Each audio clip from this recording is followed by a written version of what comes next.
Here we go. Lindsay, Rachel, all your show. All right, thank you. This is Lindsay Schwantes. So I'm going to just go back one slide back to our intro.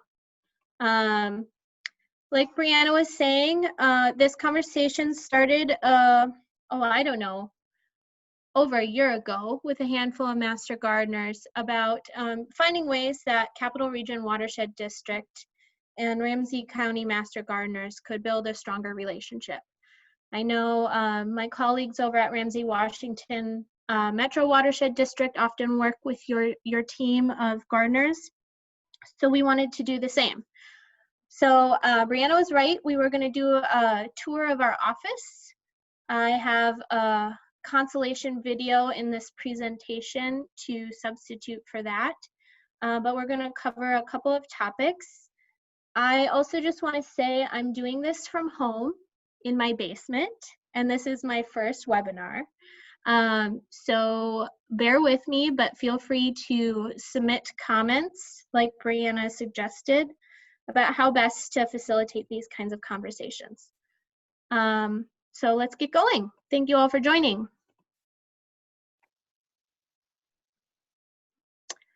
We'll go over this again, just in case anybody arrived.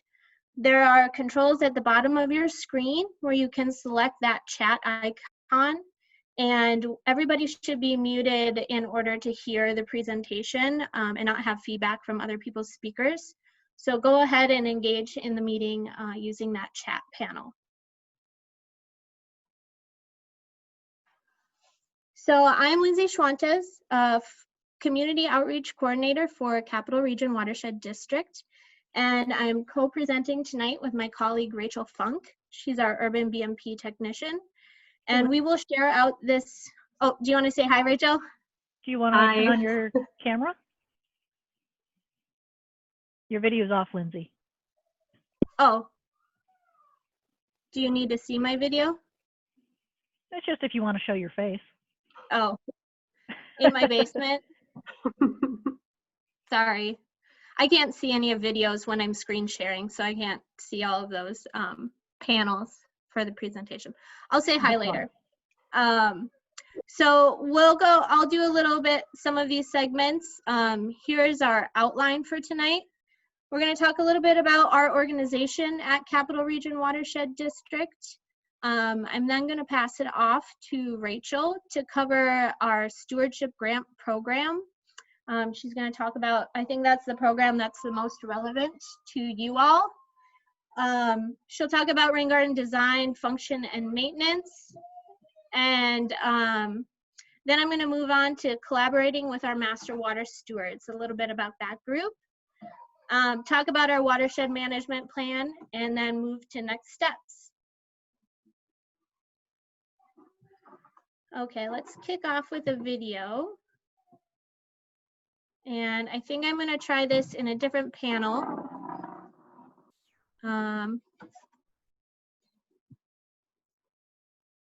Let's see if we can do.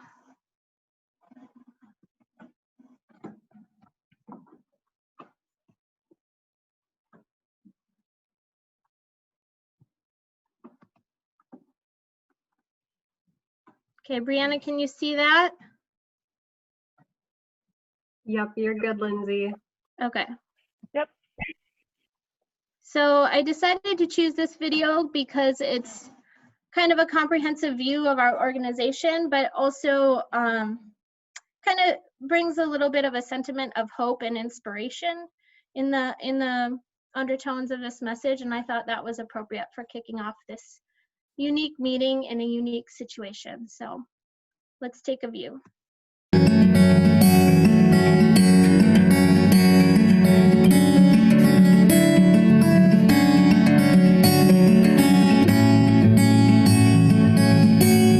I think water's beautiful for a lot of reasons. It's carved out our landscape. the way it shines, and it is brilliant. And water evokes a lot of feelings of calm and serenity and peace. There have been people here where we are for 8,000 years. And so there have been stories about the river. Our history, our society here in St. Paul is all focused on the river in different ways. Back in 1998, citizens around Como Lake were very concerned about the decline in water quality in the lake, and so they petitioned the state to create the Capitol Region Watershed District. We're about 40 square miles, and it's comprised of parts of the city of St. Paul, Maplewood, Roseville, Falcon Heights, and Lauderdale. Our district is about 40% impervious cover, so it's very challenging. All the water that falls from the sky isn't able to always soak into the ground, and it collects pollutants and sediment and other debris as it goes to the river and causes pollution. We have over 1,200 projects that have been built in the last 10 years within the district. They help clean up over 250 million gallons a year.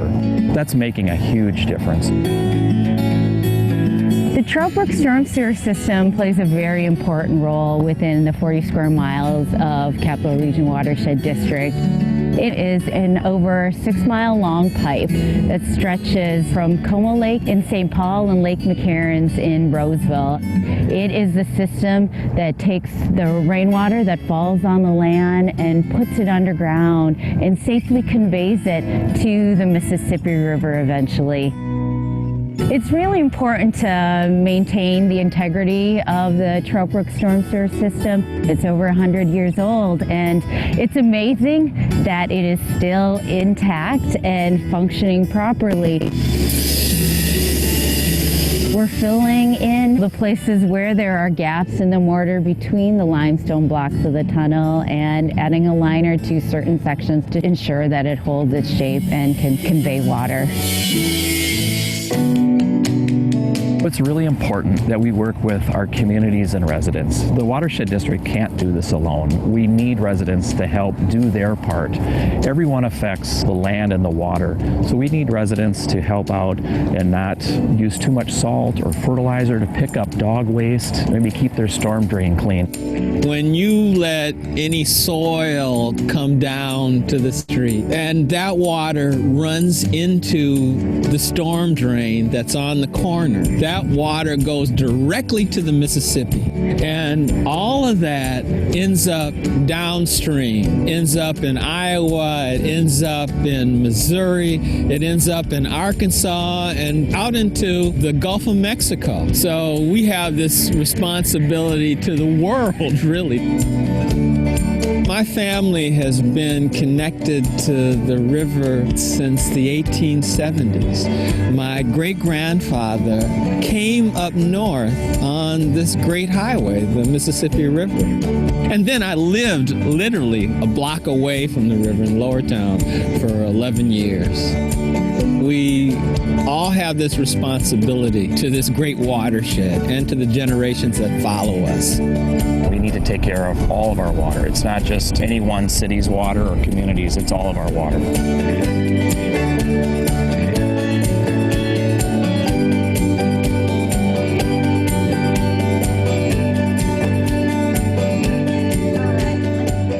Let me get back to my presentation here. Okay. So I just thought that that was a great video to set the stage for this evening and give you an overview of our organization. Oh, sorry. So if you haven't looked at a map of metro area watershed districts, I've provided this here. The left panel shows a map of Ramsey County. And then I've expanded that view to show you where the boundaries of Capitol Region Watershed District are. You'll notice that the boundaries of our watershed district do not follow any sort of political or jurisdictional boundaries. And that's because it's based off of the way that the water flows over the landscape. Some of these things were highlighted in the video. As watershed districts go, we're not actually a very big one. We're only 41 square miles. We're primarily the city of St. Paul, but also include portions of Lauderdale, Falcon Heights, Roseville, and a small section of Maplewood. We're very densely populated, being an urban watershed district. And that also determines how our landscape looks. 42% of our landscape in the watershed is impervious surfaces of roads, roofs, sidewalks, parking lots. And that has a big impact on the way our water behaves. Another unique feature of Capitol Region Watershed District is our water bodies. Many other watershed districts are formed by residents around a lake. We really don't have that many lakes or water bodies. Our watershed district is bounded by the Mississippi River, and we have Como Lake and Lake McCarran's. But besides that, it's mostly developed landscapes. These are some interesting maps I thought this audience might all find intriguing, which will be included in our watershed management plan. But this really depicts that amount of landscape that is impervious or hard surface, where water is going to run off and transport any pollutants on that landscape.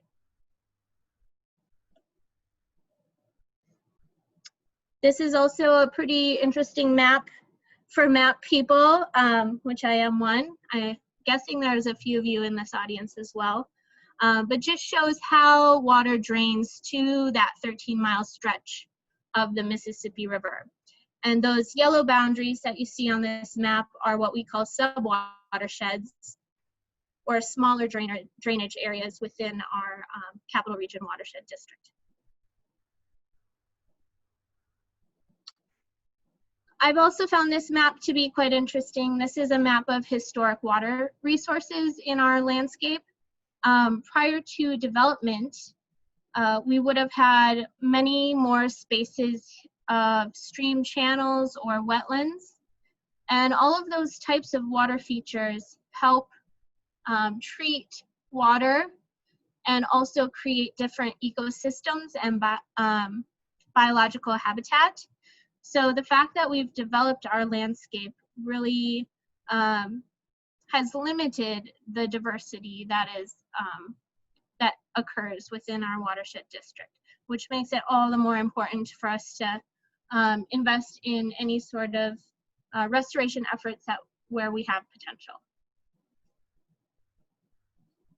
So the mission of our organization is to protect, manage, and improve the water resources of Capitol Region Watershed District. I just think this is an inspiring image of our landscape and our city. And the way the Watershed District fulfills that mission is through a number of different programs. As a watershed district, we have the authority to regulate construction projects of a certain size. So similar to the way you would get a permit if you were doing a renovation project at your home, large scale construction projects that disturb an acre or more of land within our boundaries have to get a permit through us as well. And through that process, they will have to mitigate, capture, and treat or infiltrate runoff from their landscape. So that's our permitting project. We also construct large capital improvement projects. You see that center image on the bottom is an infiltration gallery. Those pipes have holes. So essentially it's just creating a lot more volume for water to soak into the ground instead of running off. We educate people. We do exactly what Rachel and I are doing tonight. We work with partners, community groups to inform them about the services we provide, but also just what is a watershed and where does the water that leaves your front yard go. We provide technical assistance, which Rachel will get into with the Stewardship Grant Program, and we build relationships.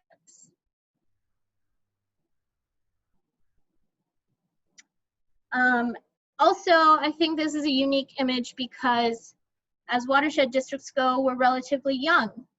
We were formed in 1998 by a group of citizens living around Como Lake who recognized that there wasn't the expertise or funding going to protecting that regional water resource that serves so many. So they petitioned the State Board of Water and Soil Resources to form a watershed district. And since Como Lake was a central water body, we delineated or outlined the drainage area that made the most sense uphill from that drains to the Mississippi River, and that's how we were formed. This image also just highlights a few of our keystone projects that have been done in our 20+ years of existence. And this is the portion where, because you guys are not currently, we're not able to be together, I'm not able to give you a live tour of our office building. I'm going to provide you this video, which is a summary of our office space, which is located at the corner of Thomas and Aldine in the Midway neighborhood. When everything opens back up, we would love to have any of you stop by or offer an in-person tour again. But this is the best we can do for now. So I'm going to toggle back to my other videos and see if we can watch that. Oops.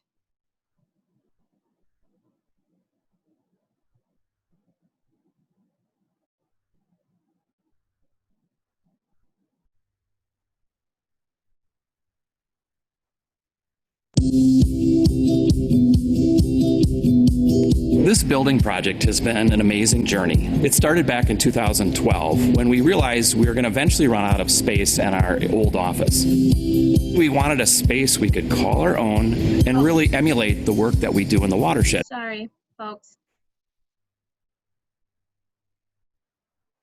And have a demonstration site that was also our office building.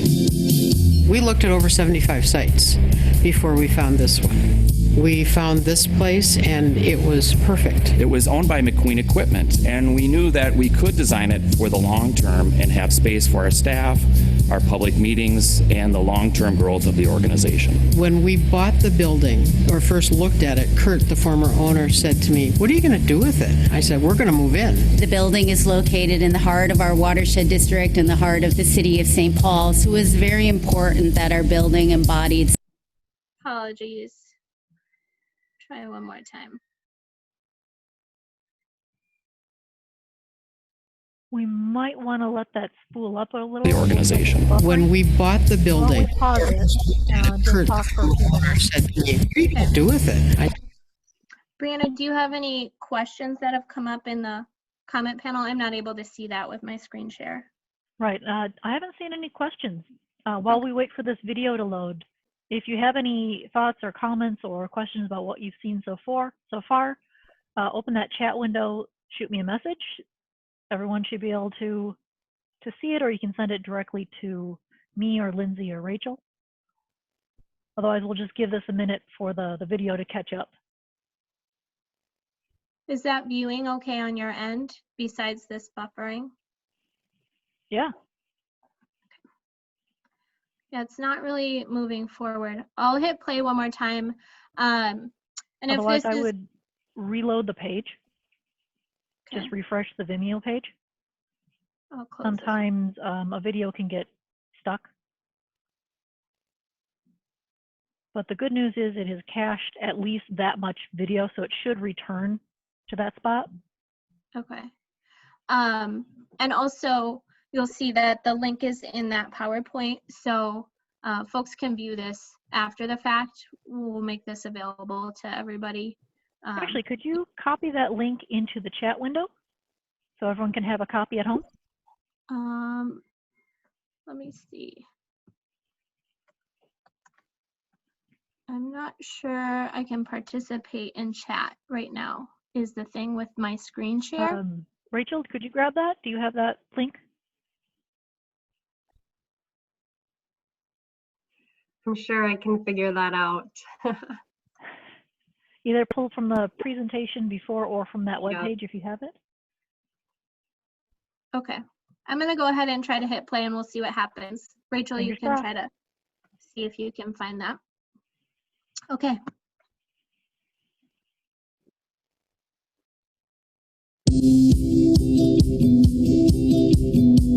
This building project has been an amazing journey. It started back in 2012 when we realized we were going to eventually run out of space in our old office. We wanted a space we could call our own and really emulate the work that we do in the watershed and have a demonstration site that was also our office building.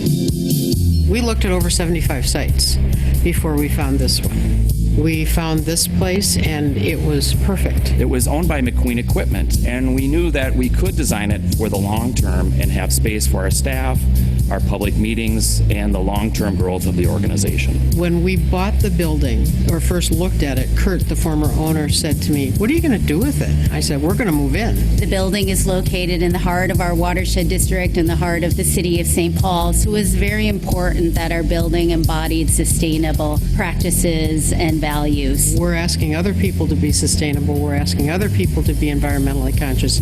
We better walk that talk, and we're doing that here. So we cleaned up the brownfield. We came in and redid the building so that it's environmentally sustainable. This building will meet LEED Gold standards. LEED stands for Leadership in Energy and Environmental Design. We've taken a concerted effort to incorporate water practices that treat rainwater as a resource. So it includes a big cistern that collects all the rainwater from our roof and uses it for non-potable uses like flushing toilets. I get goosebumps every time I walk in and I see that cistern there. We have rain gardens that collect water and infiltrate it from the parking lots. We also have pervious pavers on the east parking lot of our building. We incorporated tree trenches, and a tree trench is essentially a rock trench that collects and captures rainwater. In our urban landscape, we have almost 40% hard surfaces, like rooftops, parking lots, streets, and sidewalks. Those hard surfaces don't allow the water to naturally soak back in the ground like they did before. With our rainwater management system, we're able to capture that and soak it back in the ground. That water gets cleaned up, it replenishes our aquifers, and helps protect our lakes and rivers. We're helping to make our urban environment a lot healthier for everyone. It's so sustainable and it's so bright and cheery and it's so open. We converted those 8 large garage bays on the east side of the building to our windows. We have natural daylight harvesting, so it significantly reduces the amount of energy we need to light the building. We have automated lights and blinds that adjust the lighting in the building, not only to save energy, but to provide a consistent and constant lighting throughout the day. We've also added solar panels onto our garage so that we can meet about 20% of our electricity needs with a renewable source. The wood blocks are clad in Siberian elm. Siberian elm is an invasive species that we were removing from a wetland, the Willow Reserve in St. Paul. And so we're able to harvest that lumber and repurpose it in our building. The carpet that you see in CRWD's office comes from recycled fishing nets from the Philippines, which is my home country and is sort of very special to me.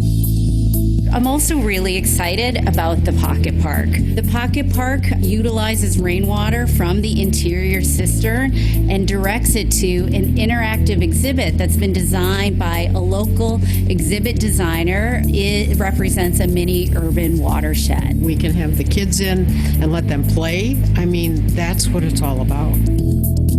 Utilizing other means and methods to communicate and translate some of these complex scientific ideas and information in a way that is much more accessible, beautiful, and much more engaging and fun. Another unique feature at CRWD and figures very prominently on the interior side of our site is art. We have an amazing Mississippi River of Iron pour. It's not only art, but it symbolizes the entire Mississippi River system. Another piece is a large glass mural that represents a semi-abstract piece of art that connects the community.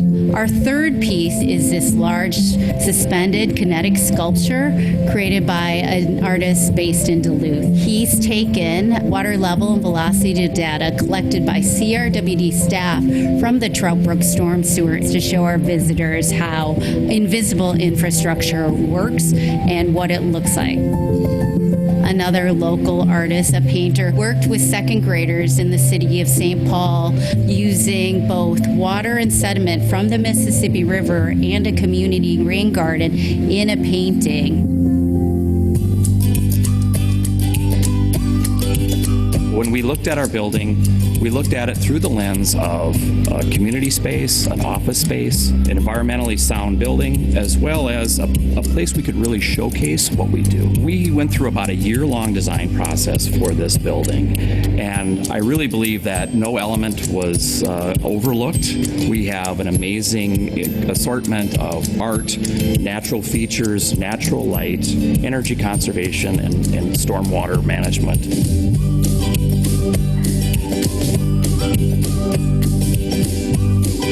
While it took many years to get here, every day walking through those doors, it tells me it's all worthwhile. Like a dream come true. It feels right. It feels right that this is where we're supposed to be. All right, so everybody come see our office sometime. I'll go back to our presentation. We'd love to have you all visit. One thing that was highlighted in that video was our external landscaping in the pocket park. But what wasn't emphasized quite as pronounced is the number of rain gardens in our site. And Rachel's going to talk a little bit more about rain gardens, but those are a unique feature that if you're ever visiting, you can come and see the plant variety that we've chosen for those spaces as well. So moving on, I'm going to pass this off to Rachel to cover our stewardship grant program, and then I'll hop back on when she's done with that segment. Okay, great. Thank you so much, Lindsay. And like she said, our doors are always open except during a pandemic. We would love to have you another time. Lindsay also mentioned earlier, one of the ways we fulfill our mission is by providing assistance to residents, and one of the ways we do that is through our stewardship grant program. So I'm just going to touch briefly on that and make sure I have control of the mouse here. Oops, there we go. Looks like I just have a little bit of a lag here, so let me get back to where I'm supposed to be here.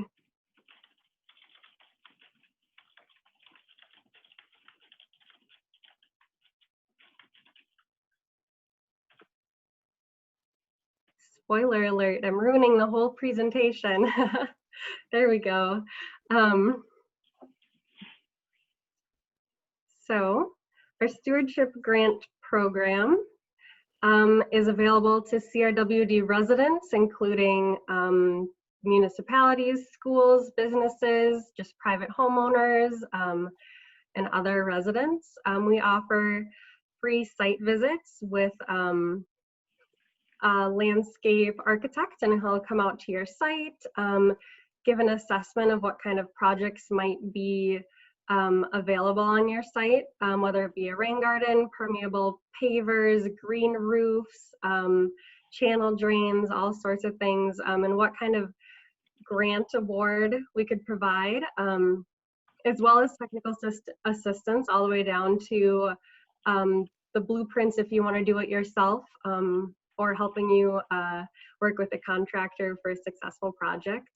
Our grant awards range from $300 up to $40,000, and the grant awards are based on water quality benefits. And so we have this calculator that helps determine the amount of pollutant removal that your potential project could have. And then we do ask the grantees to maintain their own projects for at least 10 years. We've completed over 240-ish projects since the early 2010s. One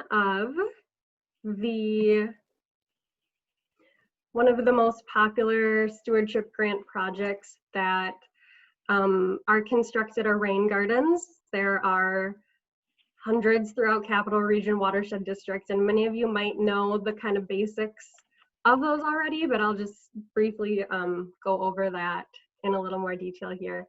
So you'll have your downspout, or just the topography of your land flowing into this depressed basin. It's filled with deep-rooted native plants that help infiltrate water and infiltrate pollutants. They filter that out naturally. And what's leaving the rain garden is a lot cleaner water and less water, because a lot of that is available to soak into the ground instead.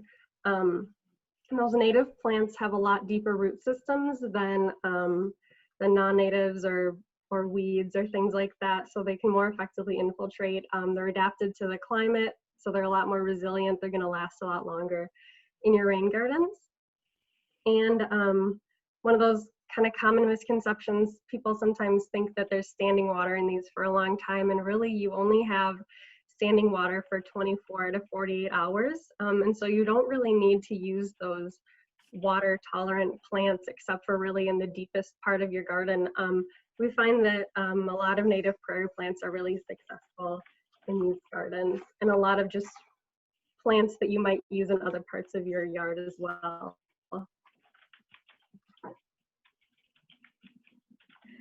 Another rain garden design are these curb cut rain gardens. So you can see on the left there, we actually cut an opening into the rain garden to allow street runoff to flow into the garden, where we have over 250 of these in Capitol Region Watershed District through our St. Paul Streets program, where we work with in tandem with road reconstruction. It's essentially the same idea as that last picture, but they're able to capture a lot more water, and that water is usually more polluted because it's getting, you know, those road salts, the sediment, the other yucky gunk coming off of roads.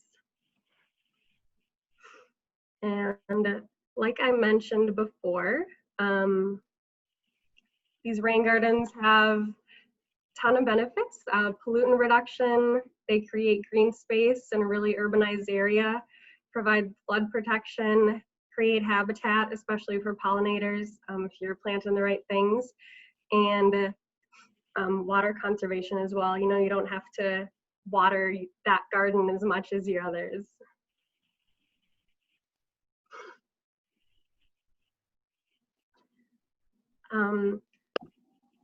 Based on what we've been able to measure, the pollutant reduction that we're able to accomplish is pretty significant. 24 pounds a year of phosphorus, 9 million gallons of water, and over 7,000 pounds of sediment. That's awesome. That's amazing, and we're really glad to be able to be a part of improving water resources here. But we realize that these projects aren't successful. They're not going to be as effective without long-term maintenance.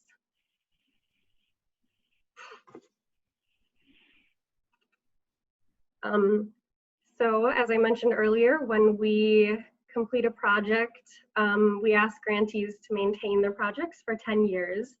And we inspect those projects every year for the first 5 years to ensure that maintenance is being done, but also to be able to provide advice and offer assistance to homeowners that might need it, and let them know that we're an ongoing resource for advice and assistance. So in 2019, we looked at 90 stewardship grant projects, and most of those are rain gardens. They range from looking pretty great, like the ones you see here, rain gardens on the left and the right, and the middle is actually a driveway channel drain that then leads to that rain garden in the middle. And then on the other side of that scale is the rain gardens that could use some help. So really overgrown with weedy plants. This one, they kind of just had to start over on the right there. I'm guessing they had a lot of weeds take over. And so based on those inspections, we've noticed that the most common maintenance needs across the board are weeding and then taking care of these blocked inlets, either on a curb cut or just a regular garden too. And it's important to ensure the maintenance of those projects because, for example, the blocked inlets, water is just gonna start bypassing this and really you're not gonna get any benefit out of that rain garden, and the weeds aren't able to infiltrate water as well as native plants would be able to. One of the tools that we provide our homeowners is a 4-page gardening guide asking the big questions that you should look for when you're trying to perform maintenance on your main rain garden. It also shows, let's see here.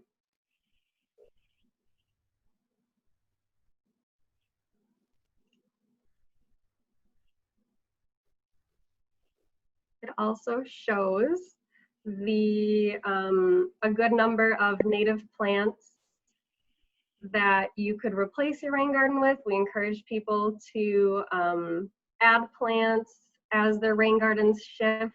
We realize your original planting plan is not going to last forever. Plants die off, plants grow, and you need to split them, and we're happy to see those change over time. We also show common weeds that they might encounter if you're not familiar with all of the plants in the world like anyone is. We try to help you out there, and then we show this kind of season by season garden care for rain gardens specifically. And you'll notice if you're looking at this, and I'll go into each season in a little more detail, but most rain garden maintenance is the same as just gardening, which is good news for master gardeners like you.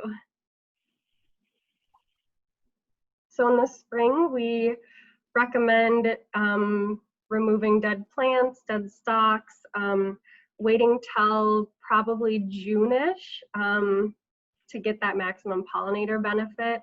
There's a lot of stem nesting pollinators that need that extra time to wake up in the spring. Removing last year's duff and starting to weed already, it seems like a never-ending task. And we really ask our residents, we suggest if they find that weeding can be overwhelming to look at your planting plan, and anything that's not in your planting plan, that's a weed. That's sometimes the easiest option for a resident. If it's not in your plan, pull it and update your plan if you add things.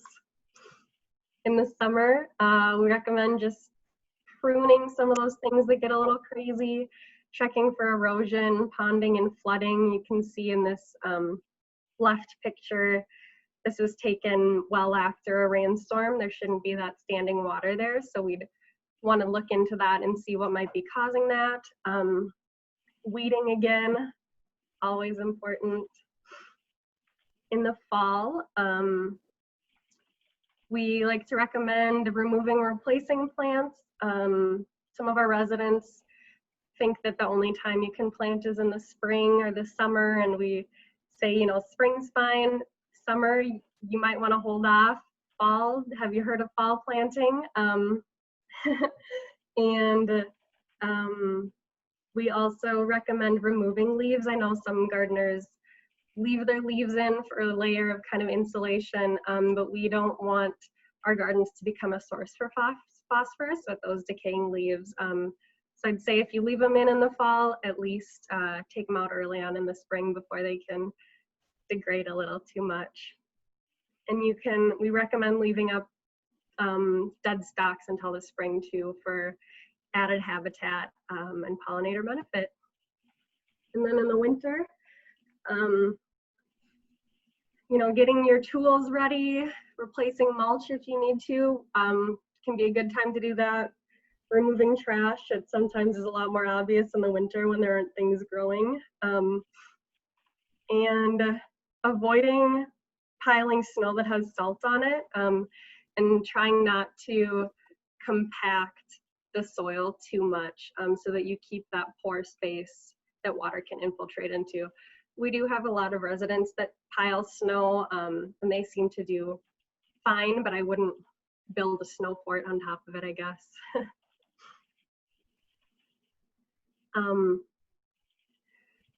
So it turns out I'm a fast talker. In summary, you know, check out our stewardship grant program if you're in our watershed district. If you're not in our watershed district, the neighboring watershed districts, I think all have very similar programs that you could also look into. Recognizing the benefits of rain gardens, the pollutant reduction, flood reduction, and they just look nice. And just a quick overview on rain garden maintenance and how it's very similar to regular gardening, like you're probably all used to, but just really keeping that inlet clear and kind of thinking about the function of those gardens and how can you improve those in the best way possible. I will look through your chat questions and see if I can answer any, and pass it off to Lindsay. Thank you. Thanks, Rachel. Let me see if I can still drive. Okay. So our next segment that we were going to talk about is kind of how do we weave these two audiences together? You are master gardeners, and watershed districts or watershed management organizations have a similar group of stewards called master water stewards. So here is the summary right off the Master Water Stewards page about what it is to be a Master Water Steward. It's a program that certifies and supports community leaders to prevent water pollution and educate community members to conserve and protect our waterways. The program is a partnership between freshwater and participating cities, counties, watershed management organizations, and nonprofits. And actually when this program was being developed, I believe that was somewhere around 2013, 14, they looked at the Master Gardener model to create this. So the expectations of being a Master Water Steward and volunteering and continuing ed are all based off of a similar set of parameters as your training program. I went online to the Ramsey County Master Gardeners website and resources, and to try to, you know, get some insight on where it seems to make sense for overlapping or bridging between these two groups. And so I found this really, really helpful infographic from your 2018 annual report. And then what I went through is I highlighted here some of the primary topics that Master Gardeners focus on, and ones that are very much in line or identical to issues that Master Water Stewards would spend time learning or educating about.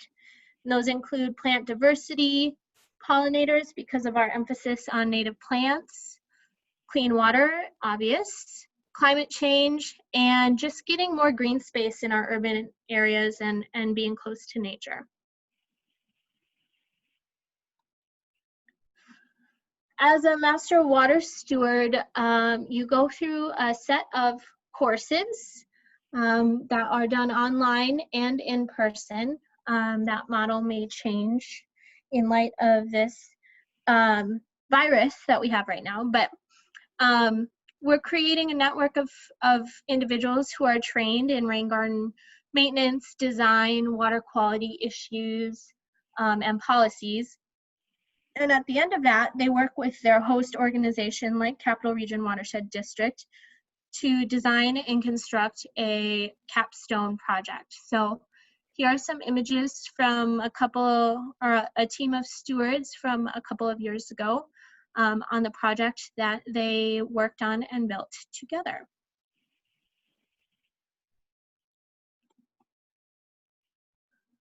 Master Water stewards also lead or attend workshops on water-friendly landscaping, and that seems like something that Master Gardeners would also either already be doing or find a lot of alignment on, that we could collaborate on co-hosting things of that nature.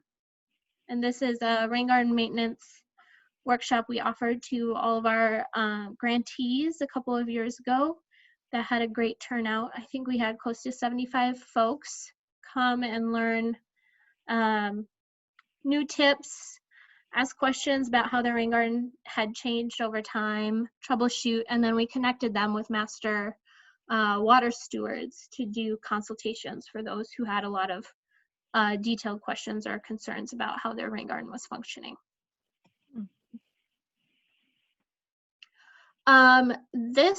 Some of you may have been on this. This is last year's Ramsey County Master Gardener Summer Tour at Catherine Tain's house, where we used her house as a demonstration site for how you can integrate water reuse and clean water landscaping projects on your own residential property. So that could be a tour of a residential site, could be an institution that has invested in clean water practices. I think showing and demonstrating things to large audiences is always a lot of benefit, and people love learning. And then, you know, we've also been thinking, there's a handful of my neighbors here. Stephanie Hankerson is a Ramsey County Master Gardener. She may or may not be on this right now. I don't know. Hi, Steph, if you are. But she's been doing some great work, as I'm sure many of you have, doing seed saving, cultivation, plant exchanges, some of those grassroots organizing efforts to get more native plants in our communities and yards, more pollinator-friendly plants, recognizing the value of food resiliency on your own sites. All of this relates to clean water and a more resilient and healthy community, which is beneficial to us. And I think Master Water Stewards would also love working on projects like that. So our last segment is, I want to kind of close off with something that you all could engage in. We're in the process of updating our 10-year watershed management plan. And our management plan is essentially gives us as an organization the vision and guidance to fulfill work in the next 10 years. So that means what we want to do right now is make sure we reflect the priorities of our organization, but also the community we serve into that plan, so that when opportunities arise, we can speak back to it and say, yes, there's been interest in this, and we need to figure out how best to pursue implementing that for water quality benefit and resiliency issues. So some of the main features that are included in our watershed management plan are a resource inventory that doesn't just include water features, that includes infrastructure, it includes wildlife habitat and ecosystems, it includes social capital assessments, you know, where do we have a lot of community investment. We then get into some issues, goals, and talk about what are we going to implement and when. Our 10-year plan is required by the State Board of Water and Soil Resources. So there's a lot of, I guess there's a framework that we have to follow with that. But besides that framework, I think our organization has a lot of flexibility to be quite responsive to community input as well.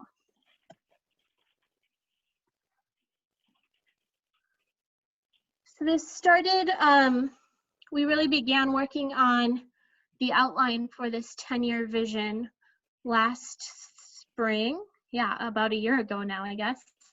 And one of the first steps we did was host a series of ways for the community to provide input on where priorities are. We had a handful of events that residents attended. I did a number of face-to-face meetings with community groups, and we had an online survey available. To be honest, we didn't have as strong of a response as I would have hoped. And I think that's reflective of the fact that many folks maybe don't know what a watershed district does, doesn't know that how we serve individual residents, and the resources we provide. So I think just the visibility of our organization could be increased in order for people to better understand that we can offer some things back to the community as well. So we tried to get some input at those meetings and through those surveys with responses to these 3 questions. What are the valuable resources in your community? How does the health or quality of water resources and natural areas affect you and your friends, family, and community? And are there parts of your community or natural environments you would like to see improved? If so, how? So through that process, I just kind of wanted to give an overview of how we gathered input to get us to where we are today. We summarized a lot of that feedback into some infographics that are quite telling about the community's response. And you can see here with this word bubble of the responses about what are important community resources. Park is really prominent, but also so is lake and water. And even I would say next on there is people. So I've also been thinking about that right now in how many people are seeking natural spaces or even water resources as places to safely go and find solace or healing. At least I do. So I'm guessing many of you find that in gardening or in being in nature in general. So I think those messages came out loud and clear in our community input. Then this question is getting back to the correlation of health of water resources, really trying to understand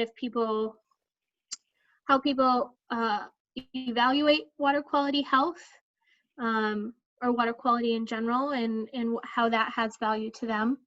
And many people, again, it's physical health or mental well-being, like I was just saying.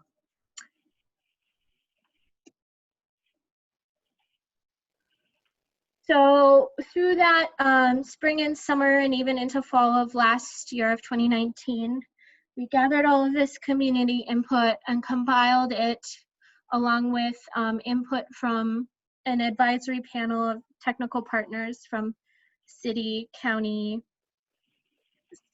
even state input. And then right now we're in the stage of this process where we have a draft plan that has been going to our board of managers for review, and we'll be opening up for formal comment and review. So that's, I think, would be a great opportunity for master gardeners who are interested in learning more about watershed district work and kind of putting your fingerprint on anything to drive our organization into the future or put some ideas out there. This is a great opportunity to weigh in, look at that. The document itself isn't overly long, but it will be, it's broken up into some pretty digestible sections, and that will be coming out to the public for your comment this coming May. And I'll see if I can connect with the leadership team to make sure that goes out to your listservs. And then in June, we hope to have a community meeting, although it may be a digital one like this, depending on how social distancing is being managed at that point.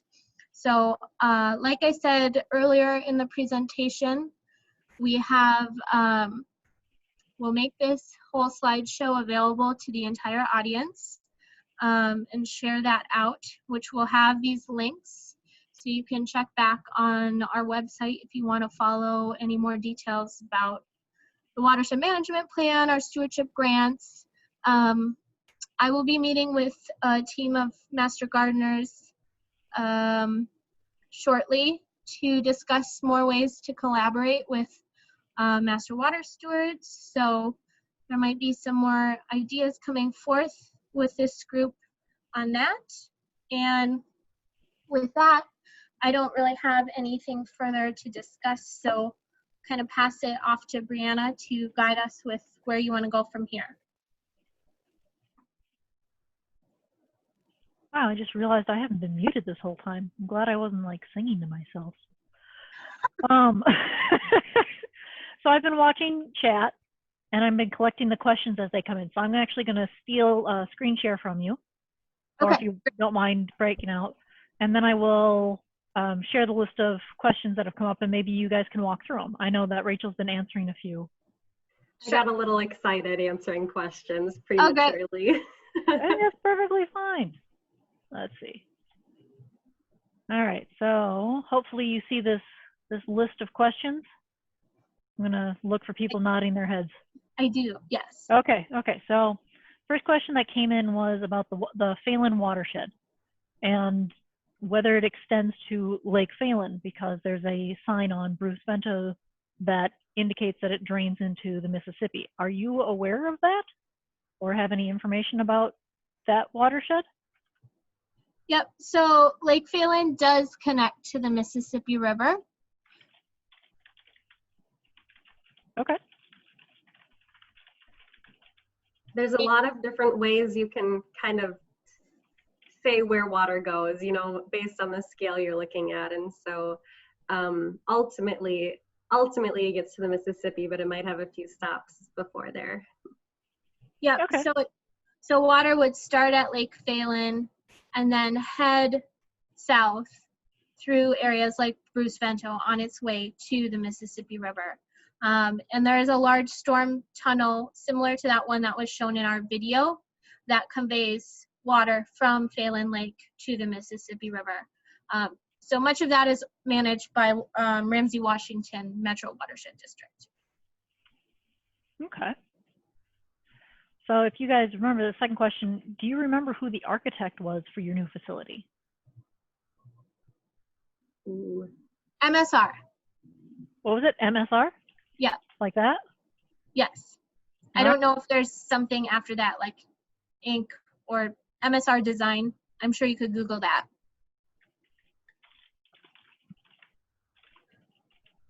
We'll just put that in there. MSR something, something, something. Design, MSR Design, confirmed on the internet. Okay. You're faster at it than I am. Okay, so a little bit more information about the boulevard gardens around buildings.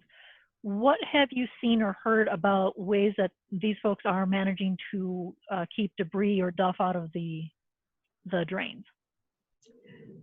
Yeah, we don't, let me make sure I'm right here. Our curb cut rain gardens at our office specifically drain from the parking lot into the rain gardens, and so they don't get a ton of trash. We do have a lot of rain gardens throughout the district that do drain from streets, and they do get a good amount of trash, including along 9 side streets along the University Avenue, the Green Line, and those get a lot of trash also. And we actually have a maintenance crew that comes out and collects that every other week. And the way we see it is we'd rather have it collect in those rain gardens where we can capture it and remove it, where it would otherwise just be going right into the storm drain. So we see that as a good thing if there's trash in your rain gardens, because that means it's not going into the river. Wow. So that maintenance crew that you talk about, is that part of the staff with the watershed district, or is that through one of the cities? It depends on the different capital improvement projects. A lot of projects that have been completed have their own maintenance that's through the city or something like that. We're responsible for maintenance of probably half a dozen of those projects, and we hire a private contractor for those.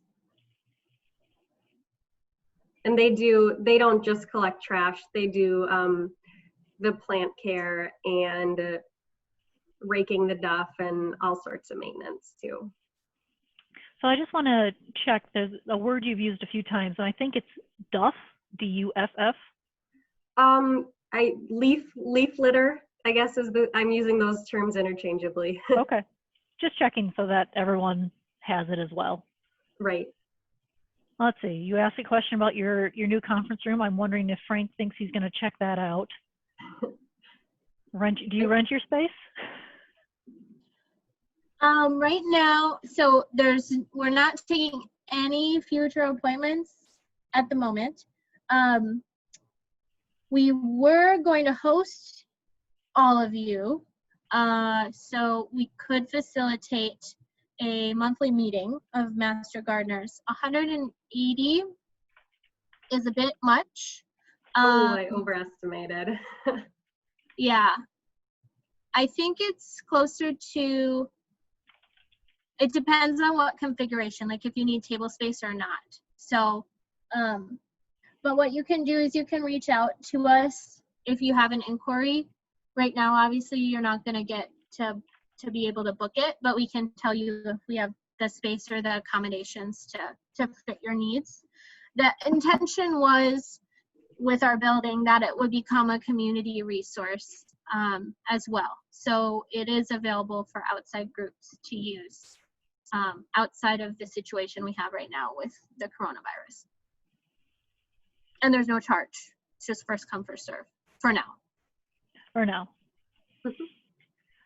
So one of the other questions we talked about, Rachel, you talked about the grants. What happens if during your inspection a recipient fails to maintain that garden? We,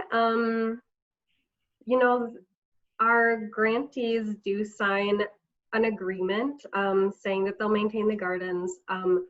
We've found that over 80%, I would say, of the gardens they're functioning, they're looking great, they're doing what we want them to do. And the 20% or so that really could use some extra help, we do reach out to them. We offer technical assistance and additional grant funds in some cases to help get their program or get their projects where they need to be. It hasn't been enough of an issue yet where it's really worth our resources and legal involvement and that kind of thing to go after the residents that don't maintain their gardens. We think that an 80% plus success rate is great, and we're happy with that. And we understand residents move, the people that move in might not even know that there was a grant project in their front yard, things like that. And that's just part of the program. Yeah. So in those cases, when someone's bought a new house, do you get notified that the property has changed over to new ownership? Ideally, the residents would let us know before they move. They don't always. And we usually find out when we send them a postcard letting them know we'll do an inspection and it gets returned to us because it's the wrong name. And so we do our best to reach out in other ways. And it's a part of our program that we're trying to improve to keep those connections when there's the homeowner transitions. That makes sense. Let's see. So there's a question about hidden underground streams. Are there any that we should know about and don't know about that are part of this watershed? Yeah, so I think in my overview of the watershed district, I had that historic what was it called? Historic Water Resources map. I would reference that when this presentation gets shared. And there are a number of drainage ground streams or seeps in Highland in particular that go to the Mississippi River. So just because of the soil, the bedrock in that community, there are some underground streams and drainage. Okay. So there's a question about where your organization gets its funds. How are you supported financially? So we as a watershed district, our primary operating budget is from tax levy dollars from property within our boundary. So there is a part of your property taxes for all property owners goes to watershed district budget. Okay, so just so I have that right, you're supported by property tax levies? Yep. Within the region? Yep, within our boundaries. And we also, when we're doing large scale capital improvement projects, we'll seek, state grant dollars. So that doesn't, your tax dollars don't pay for everything. But a majority of our budget is from our tax levies. Okay. So, and this question is actually one that I have. You mentioned how the master water steward do consultations with residents about the water gardens that they could do, or the boulevard gardens. How does that work? Do you send people on site? Is there a phone call? Yeah. How does describe this process of engaging with residents? I will say, to be 100% frank, the way I did it was a little complicated. And that was 2 years ago. I didn't do it last year because I was on maternity leave. But essentially, I, as a staff person, requested people who were interested in a consultation to reach out to me. And then I also collected interested master water stewards who wanted to provide consultations. So I had 2 running lists. And then I paired them together and provided contact information of the homeowner to the master water stewards to follow up and schedule. So you just connected the 2 via email or phone and said, have at it, you 2? Yep. So I said, work that out. I think I actually initially had some scheduled, I asked the master water stewards to sign up for days of the week. And then I offered those to the homeowners. I'm not sure, folks ended up rearranging that anyways. So I don't know if that level of, or maybe it's 1 day a month would make sense, Okay. The first Tuesday. So I would like to improve that process, Brianna. That's very interesting, as that's one of the requests that I have heard in our community of master gardeners is, can I rent a master gardener to come tell me what's happening in my yard? Whether it's what's wrong with this plant or this tree or my house or this garden or this tomato, we get asked a lot, could you just stop by? And we don't have a process for that. So that might be an interesting volunteer opportunity in the future if we can figure out the details of that. And I'll just add that process that Lindsay mentioned is more for the maintenance of projects. If you're scheduling an initial site visit for our stewardship grant program, that's through CRW's staff in Ramsey, Washington, Ramsey County Soil Water Conservation Division. We'll do those initial site visits. But Lindsay was talking about the maintenance side of things, right? Yep.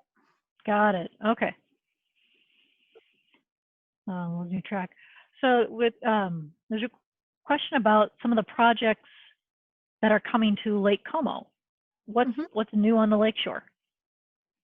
Yeah, so we have, it's a big year for Como. We just yesterday applied a first application of a herbicide to combat the curly leaf pondweed, which has overtaken the aquatic habitat in the lake. And this herbicide will attack the plant so that it can't produce chlorophyll. And that's okay to do right now because curly leaf pondweed grows earlier than all other aquatic native species. So this really should only be damaging the curly leaf pondweed. So that just happened on Monday. And then we are also doing an alum treatment where we are applying an alum, I don't know if it's a flocculant essentially, I don't know what it looks like, via a boat on the lake, but that will bind to the phosphorus that's in the water and in the sediment in the bottom. And that will hopefully mitigate, well, what it's gonna do is it's gonna capture that phosphorus so it cannot be available to the algae. So we're trying to prevent these algae blooms that keep happening. And those are happening because there's so much nutrient sources getting into that small, shallow lake via runoff. And those nutrient sources are fertilizer or even decaying organic material like leaves and grass clippings through the storm drains. And this curly leaf pondweed also contributes to that because as that dies off in the summer, it releases phosphorus and makes that available too. And then there's a shoreland restoration that was started last fall, restoring those native plants or, you know, redoing that planting. And I don't know where that is in completion. Rachel, do you? The shoreline restoration? Yeah. That is, I think, I'm getting my projects confused. There's a past shoreline restoration, and I think there's a more current one too that's still in the works, still ongoing this summer. I don't know all the details. And you can, our website has a lot of there's a project page for Como. So I just posted it into our group chat. Oh, good. Thanks, Yep. Rachel. Mm-hmm.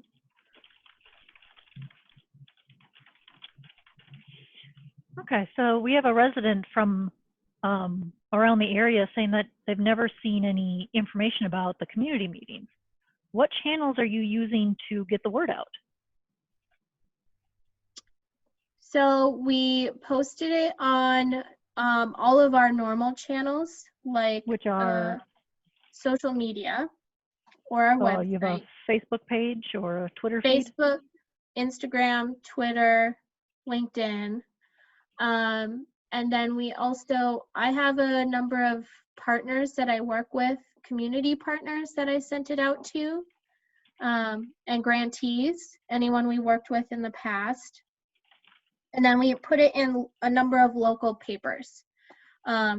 Like here in the Midway, it's the Midway Monitor, but we included several of the local circular scale papers, information about that.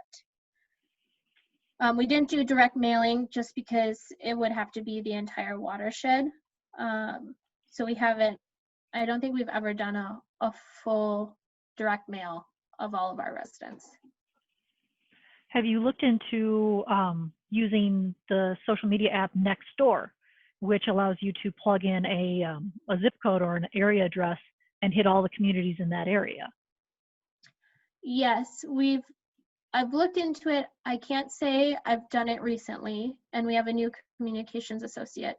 So I should bring this up again because there were like profile limitations on who could be on that previously. You had to be an individual resident. But I have heard that they are allowing some more organization or institutions. They just didn't want it to become a sales pitch resource or people selling things, you know, more neighbor to neighbor. So I'll look into that too, because I've heard that those things have been expanded. And with the community partners, I'm assuming you're also hitting the city halls and town halls in the area, because I know a number of them have their own Facebook pages and social media channels that they could propagate the events out. Yeah. Yeah, all of those audiences are on our advisory panel as well. So they would have gotten the same communication to promote. Okay. Well, you know, if there's ways that we can help get the word out, we can do what we can try. We'll put things on our social media as well and help push them around. Yeah, that'd be great. I'm not sure if we did that or not. I have to look back. Okay. So what about with the monitoring and research that you've done, with the information that you've gathered, what have you seen about the improvements to water quality as an impact of these boulevard and rain gardens? Yeah, we have an entire division dedicated to monitoring, research, and management. And they keep track of some of the performance data on some of the projects that we've completed. Not so much the individual smaller residential rain gardens, but some of our larger projects. So for example, the Green Line projects I was talking about earlier is it's 14 different rain gardens along side streets off of University Avenue. And the monitoring team collected data over the last 5 years showing that they capture over 80% of the volume of water that goes through those systems and remove,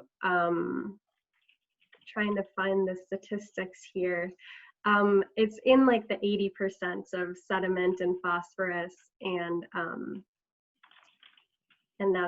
that's pretty great to us. And so we do have those. Yeah, we have those monitoring reports available on our website. I think they put one out every year. So they're doing their job. That's great. And that's a lot of water and sediment capture. I mean, looking at the first couple of slides that you had, Lindsay, where you're showing the amount of runoff and phosphorus and sediment, and that's an impressive grab. I think we're getting down to last question here. If anybody has anything else, throw it up in chat. Oh, okay, of course they pop in. What about committing to maintaining rain gardens and boulevard gardens in public spaces? What's the strategy there when it's not a resident maintaining it? Yeah, we often, let's see, some examples. City of St. Paul Parks and Rec, their Natural Resources Department, will take on maintenance of some projects on their parkland. There's some that we're responsible for the maintenance of. For example, in Highland Ravine, I guess that's more of an easement, but it's near Highland Park, or the Como Golf Course. We have a stormwater pond there that we're responsible for the maintenance of. But I do like the idea of community groups. I'm trying to think if I know of any off the top of my head where community groups are responsible for the maintenance. I'm sure we've had that happen before, and I think it's a great idea. What about some of the local garden clubs in the area? Right, You know, I'm thinking there's one near Lake Como. I think that it's a garden club that takes care of the maintenance. I think that's a great idea. We just kind of need, we like to have a specific person that can be ultimately responsible, or a specific organization.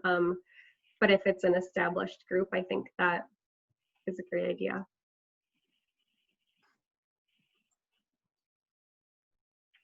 Let's see, what else we have? Anything else?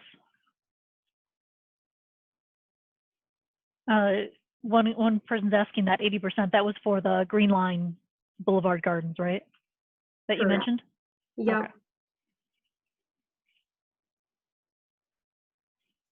We got some appreciation about your organization's help on Frogtown and some of the areas down there, the partnership grants, just to express appreciation for that. Oh, good. I think that's it. I think that's our list of questions for this evening. We ran a little bit over with the questions, which we kind of expected going into this. So Rachel and Lindsay, I will send you a copy of this, and I will send you the recorded video or a link to it, assuming it's not a huge file. I have no idea. I've never recorded a Zoom meeting, and we went for an hour and a half, so I don't know. We'll find out. Yeah. And it looks like there might be some questions on the chat we didn't get to. So if there's a way to email those, yeah, we can answer those after the fact too. Yeah. And I would say anybody with questions that pop in the next couple days, shoot them to me and I'll forward them over. That'd be great. And Brianna, are you able to just email out the slideshow, the PDF version? The one that you gave me access to today, yes. Do you want people picking it up from that Dropbox location, or do you want me to host it in a different location? Oh, is that did you only get the PowerPoint, not a PDF? Correct. So if you have the PDF, then just resend it to me. I'll resend you a PDF to share out. That'll be more accessible to more people. And I saw many comments on here about outreach. So yeah, I appreciate all this feedback you guys have given. It's been a great yeah, meeting. I think this worked really well. Everyone else, yeah? Yeah, thank you, everybody. All right, so I am going to, we'll take a quick minute, go to the bathroom, get some water, and then I will unmute everyone, and we can have our quick business meeting. I think there's a few officers. I hope there's a few officers in here. I saw Susan. So we'll take some questions just about the state of things, and we'll answer some questions, talk about where we're going, what we've seen. We've been in meetings with some of the state team leadership and the other program coordinators from across the state. So get some water, take a break. We'll be back in, we'll say 5 minutes, and we'll hear from you then. Thanks again, guys. Bye. Take care, everybody. Stay healthy.